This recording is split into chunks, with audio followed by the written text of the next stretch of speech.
السلام علیکم ورحمت الله وبرکاته. دوستانو یو وار زه تاسو سره بیا مخاطب یم.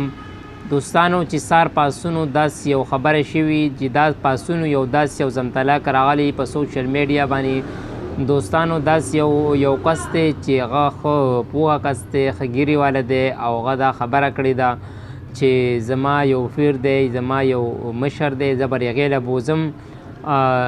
وهابیانو ته یې ویلي دي چې زه بغیر د ښځې نه، یعنی بغیر د ښځې نه، بغیر د میلاویدو نه به زه په خېټه کې به، یعنی هغه به دل دوا کوي، تاسو په خېټه کې به بچی پیدا کېږي او بچی به څنګه بچی به یعنی جینۍ به نه وي، هلک به وي. دوستانو د دې زمطلاق خبرې واورئ، تاسو سره بیا نورې خبرې کوم. لکه مفتی ګوهر علي صاحب یو کرامت بیان کړی او دا مادن مولوي صاحب هم بیان کړی او ډېر مشهوره خبره ده د سوکنو صاحب. د سوکنو صاحب له یو وابي راغلی و، ځکه هغه وخت کې به چې دی وابیان دا نه مني که نه، وابي وله راغلی ورته وي چې یاره صاحبه باباجي ما ته دوا وکړه چې ما له خدای پاک زوی راکړي. نو هغه ورته وي بچی واده دې کړی دی؟ نو ده ورته وي نه، وایي ما نه دی کړی واده. نو وایي ته واده وکړه، زه به درته دعا وکړم الله به بچي درکړي. وایي نه ته څنګه د الله ولي، ما ته چې زما نه پیدا شي. هغه ورته ویل هلکه مه کوه، لاړ شه واده وکړه. وایي نه نه. اخر دا و چې یو د خېټې له یو 3 ترنګولۍ وله ورکړې، وایي زه بچی الله تعالی به زوی درکړي. چې یو 4 میاشتې تېرې شوې نو خېټه یې راوپړسېده. په ډاکټرانو وګرځېدو، ډاکټرانو ورته ویل چې خانه کاته دې خرابه ده، لاړ شه واپس. او سی چل یې کړی دی. نو ورته وي داسې چل مې کړی د الله تعالی په یو دوست او په یو بزرګ پسې مې خندا کړې ده. وی لاړ شه واپس بېرته دا قصه به د هغه ختموي. واپس چې راغی نو بېرته یې توبه ویسته. وی بس دی باباجي توبه مې ده، بیا به نه کومه. نو هغه ورته وی بیا د الله تعالی په دوستانو پسې خندا مه کوه، دا قصې نه اخلاص کو. تاسو دا قسمه کرامات نه منئ. که زه د قرآن نه چې زر پیرې د اسمان ته وخېجم راکوشم که نه، خو دا تاسو منئ نه. زه به تاسو ته یو اسانه شان خبره چې د عوام پې هم پوه شي او تاسو پې هم پوه شئ.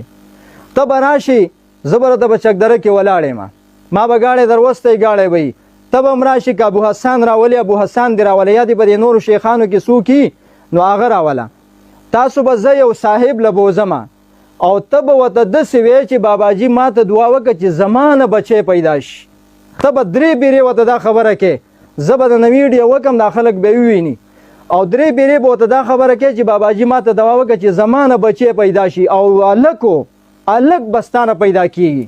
او یاره چې ستا نه هلک پیدا نه شو نو دا ګیره نه ده، دا ګیره نه دی، دا به زه به درته دا ګیره وخرومه او زه به نه دی ستاسو اعلان وکړم وابیانو زه به ستاسو ملګری یم.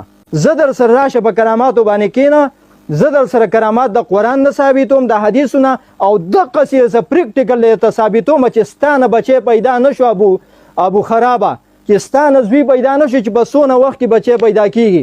نو زه چې دی زه به ستاسو سره اعلان کوم، ستاسو سره زه به راته په چکدره کې ولاړ یم، راشه او بس انشاءالله ټیم به کېږدو، تاریخ او د مخلوق ته په نیټ باندې وښیو.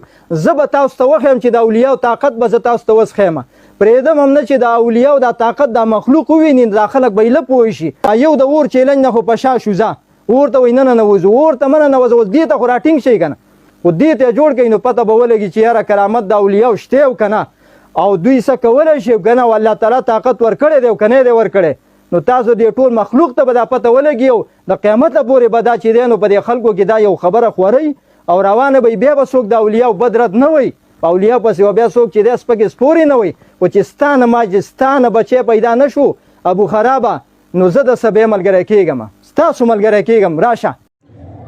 دوستانو تاسو کتل ویډیو تاسو کته پوره چې دی کې د څه ویلي دي، نو آیا دا خبر د څه ښه کړي دي یا بدې کړي؟ تاسو ما ته کمنټ کې ووایئ. که ویډیو کو خوښه شوه نو مخکې شیر کړئ او که چینل کو سبسکرایب کړی نه وي زموږ دا چینل سبسکرایب کړئ. شکریہ.